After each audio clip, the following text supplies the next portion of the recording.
Alrighty, chapter 28. Mr. Hill's trying to tell me it's dinner time. I said one more chapter because I want to know what's going to happen next.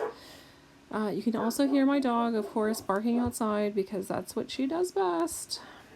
Soon, my kids will be running upstairs to wash their hands for dinner, so I apologize for all that noise too.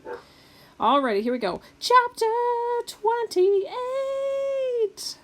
And you can see down the corner, we're 84% done. So we're getting close to the end here. Mr. Kermit. The minutes blur into hours, which blur into days, which blur into weeks. Kind of like he being at home on the pandemic COVID watch. The first thing the condemned man loses is sense of time. All I know is that it's flying by too fast. For so long I couldn't wait to be finished with my teaching career. Now barreling full speed and out of control toward the finish line, all I want to do is make it last. It's tough to tell the kids that I won't be back after Christmas, but they take it better than expected. Maybe they already know. The rumor mill in a middle school can be like that. They're the ones who changed everything for me. The Unteachables. Ha! That's what happens when you put close-minded bully like Thaddeus in charge of a school district where wonderful students are tossed aside like trash. Parker, the kid has a reading problem, nothing more. The fact that no teacher even ever bothered to find out that says more against the Greenwich School than any cheating scandal. Barnstorm. Look at what they let him get away with because he happened to be a sports star. He never learned how to work because he never had to. Elaine. I'm as guilty as anyone for taking so long to figure out that Elaine is smart. And she is. She's also good at hiding it. Her reputation doesn't help, but teachers are supposed to see around things like that. Mateo, the school jumps to the conclusions about the kid's quirky personality. They wrote him off. He deserves better. Raheem was allowed to sleep and doodle through 6th and 7th grade before he was dumped into SCS 8. Today, he's an absolute star over at the community college. But what's more important is how well he's doing in the 8th grade. Aldo might be the only one who belongs in SCS 8, but he's come a long way. He passed that science test, and the fact that he did isn't as amazing as the fact that he even bothered to try. Finally, Kiana. She never had any business being in the class. She just drifted in and stayed. And not a single faculty member, including myself, bothered to look into who she was and what she was doing there. True. It worked out in the end. Kiana is a huge part of what went right in room 117. But she could have just easily have fallen through the cracks, and all her potential would have been wasted. What's going to happen to these kids on December 22nd when I have to leave? Kiana will be fine. She'll be back in California. And anyway, a bright girl like that will find her way to succeed wherever she ends up. But what about the others? Will the class get a real teacher, or will the replacement be a babysitter? Or worse, a warden? It's too easy to see the progress of the past weeks being rolled back.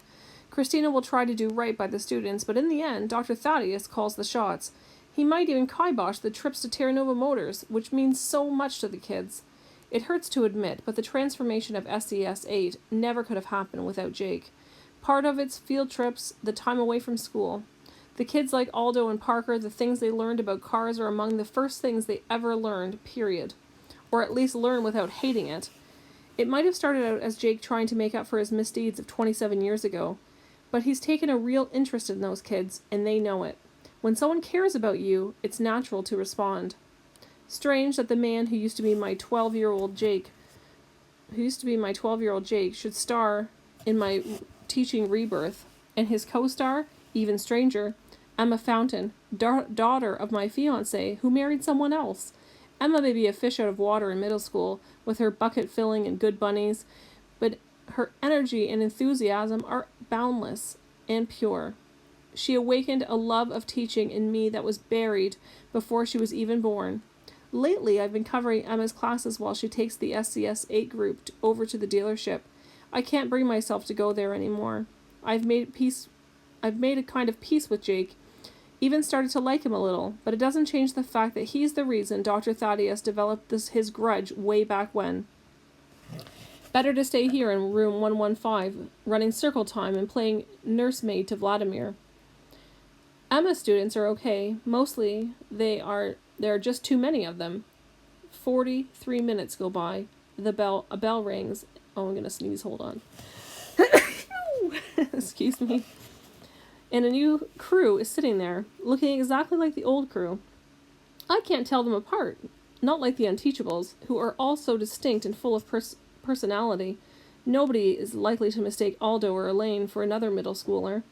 As the weeks fly past and December 22nd looms closer, I savor my time with the kids, the way a gourmet lingers over a fine souffle.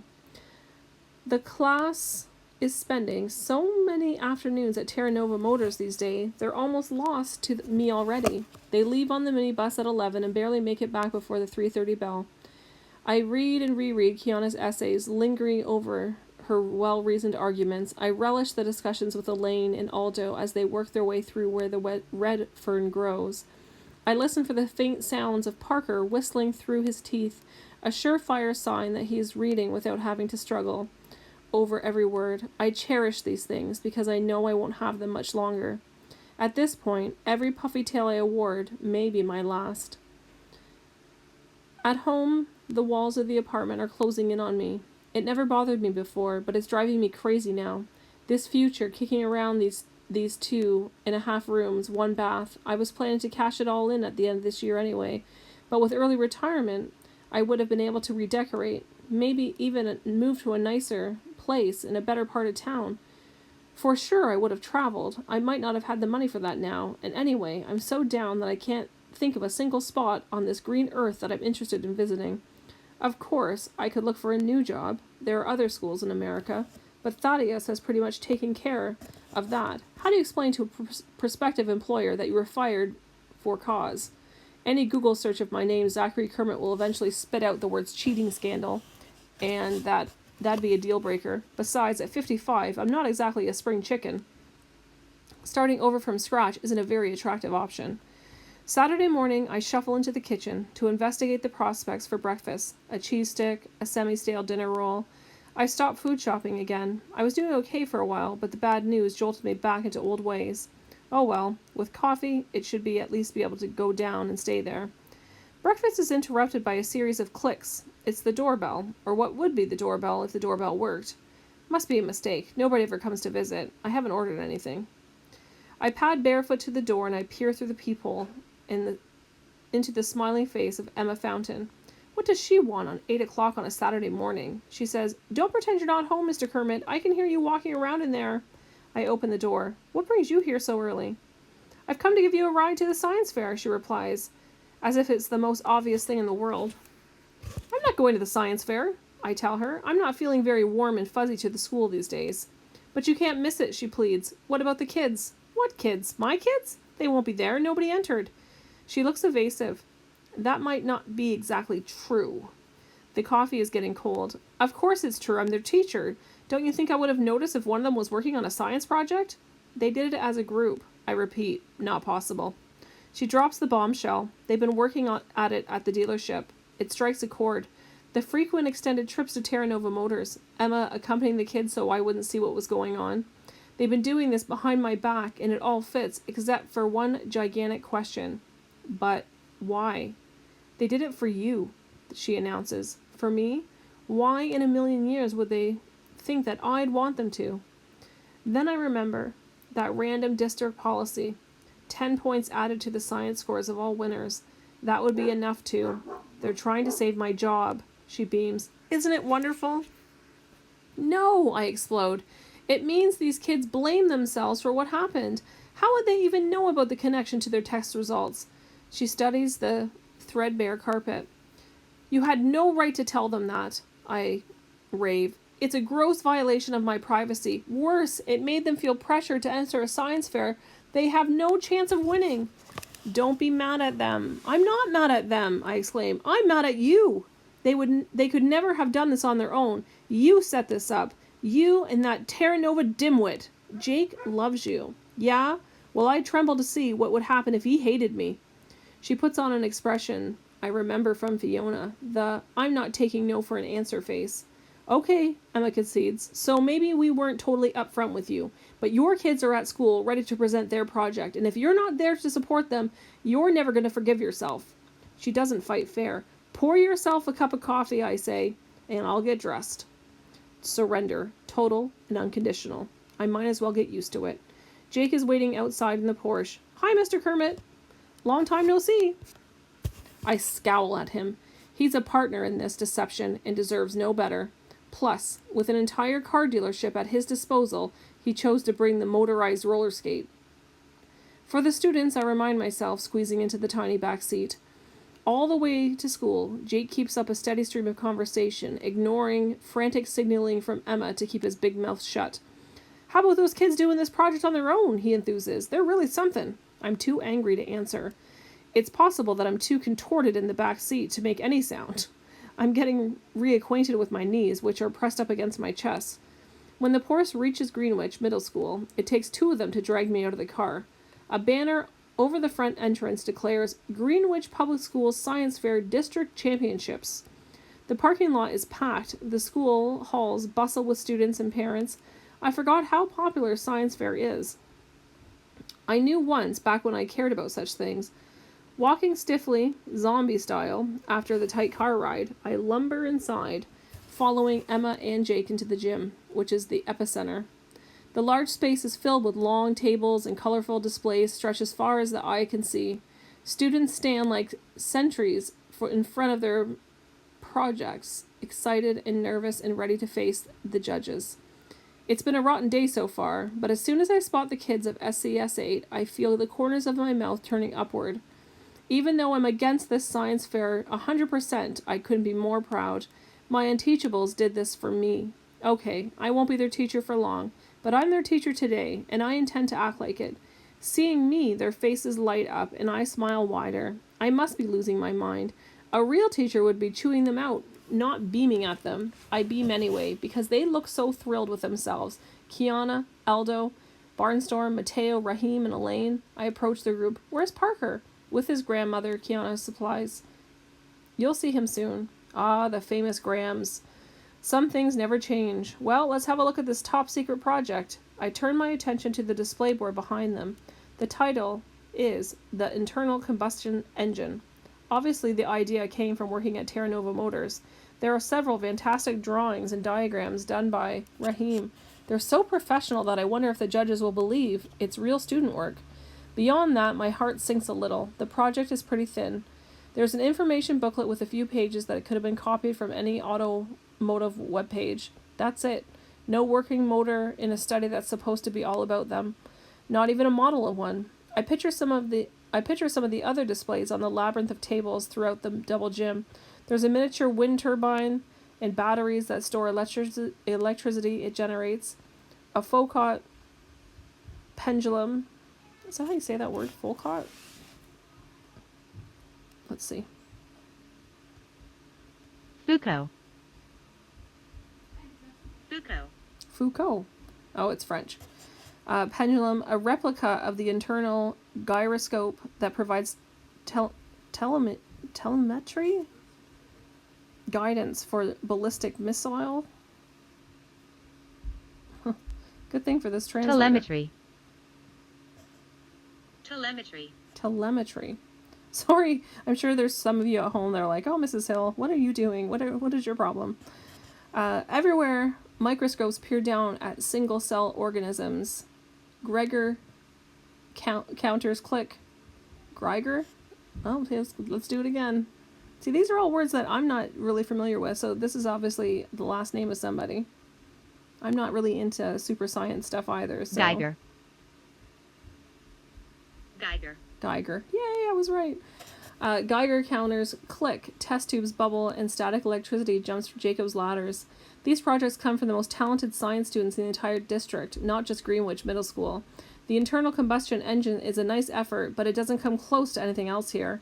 This is like entering a grape into a competition against a 200-pound watermelon at the state fair. Anger surges inside of me. Maybe Jake doesn't know any better, but surely Emma understands the internal combustion engine doesn't stand a chance of the ice cube in molten lava against the other projects here. I take in the proud, hopeful faces of the Unteachables. It goes without saying, they're about to finish dead last. They could very well be laughed out of the competition. The blow could destroy their confidence and undo most of the progress of the past weeks. The judges are at the very next table, practically chortling with glee as they watch a small robot shoot baskets at a Nerf hoop built into a giant crate in the display. 2 men and a woman, the high school science teachers, along with a professor from the local college. They make notes on their clipboards, but there's no mistaking the enjoyment on their faces. Not for long, I think, as the threesome approaches the internal combustion engine. The kids are so amped that you can almost hear a power hum emanating from them. I feel a little sick. I resolve then and there to make a big stink if the judges are unkind about the project. Why not? There's no downside. What can they do? Complain to Thaddeus and get me fired? To my relief, the 3 are respectful and professional. They're obviously not very impressed, but they go through the motions of examining the display. They even come up with a few questions to ask. The college professor reads through the booklet and comes to the last page. I never made it that far. There are exactly 2 words written in large block capitals. Look outside. An arrow points them to the gym's corner exit, which opens out to the parking lot. The man frowns. What does this mean?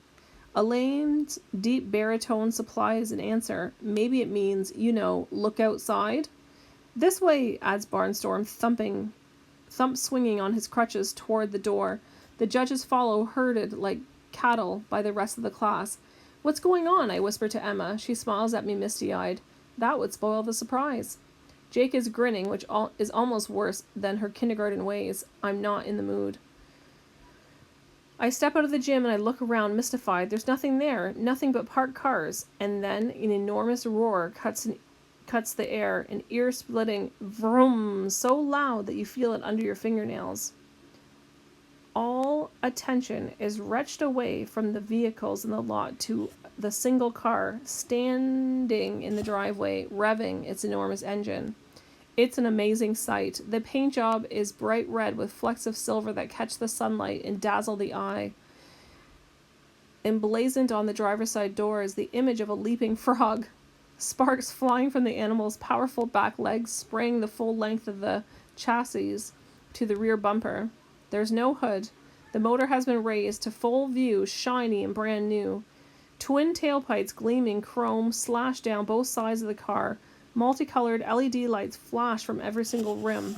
Stunned and speechless, all I can do is stare. Emma is clamped onto my arm, cutting off the circulation. What does this hot rod have to do with middle school science fair entry? The judges are pop-eyed. This is your project? The woman from the high school breathes. The kids nod, tickled pink with themselves. It's our working model, Kiana brags. Aldo leans into the gym and bellows, In your face, losers! They built the engine from parts in my shop, Jake explains, his voice hoarse with pride. My mechanic supervised, but the kids did all the work. They did everything, Emma confirms. One of them is even the driver. That's when I recognize Parker at the wheel, grinning so wide that his face is about to break. Why is there an elderly woman with him? The professor wants to know. That's Graham's, Kiana explained. It's a long story. They did a lot more than just put the engine in, Jakes goes on. You're looking at new tires, rims, glass, wipers, interior, and the body. Remember, this car is 27 years old. I snap to attention.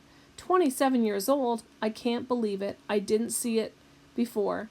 Sure, it's all rebuilt and fancy and souped up, but the original shape is there, hidden beneath the tailpipes and the chrome and the blinding paint job. It's, God bless America, it's the Coco Nerd. Oh, that was great. I hope you guys are enjoying this as much as I am. All right, Mr. Hill assures me that it's dinner time now, so I'm going to finish this and come back and read the last 2 chapters.